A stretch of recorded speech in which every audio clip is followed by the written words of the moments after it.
মনে পড়ে সেই আদু ভাইয়ের কথা, যার কবরে মার্বেল খোদাই করে লেখা হয়েছিল, here slips Adu Mia who was promoted from class 7 to class 8।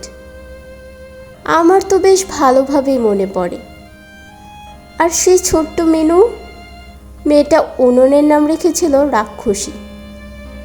আচ্ছা, সেই হলুদ পাখিটা কি সেদিন মিনুর বাবাকে নিয়ে এসেছিল?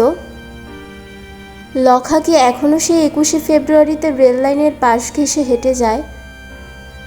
মাকে ছাড়া কেমনভাবে দিন কাটে কাঙালির।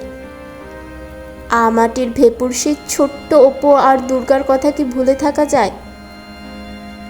আচ্ছা, সেই অতিথি কুকুরটা কি আজও একবার করে স্টেশনে যায়? কে জানে।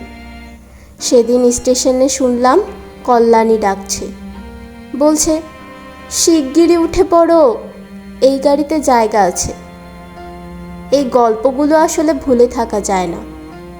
নানা কাঠখট্টা বইয়ের মাঝে বাংলা বইগুলো ছিল একটু প্রশান্তির ছায়া। প্রতি বছরের শুরুতে পাঠ্য বই যখন নিয়ে আসতাম স্কুল থেকে, তখন সবার আগে সপ্তবর্ণা এবং নানা ধরনের নামে এই বাংলা বইগুলো খুলে দেখতাম আগে। যখনই পড়তে ভালো লাগতো না, তখনই বাংলা বই নিয়ে পড়তে বসতাম।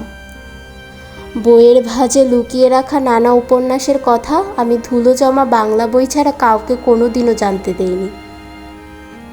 অনেকদিন পর সেই বইগুলো খুলে দেখলাম।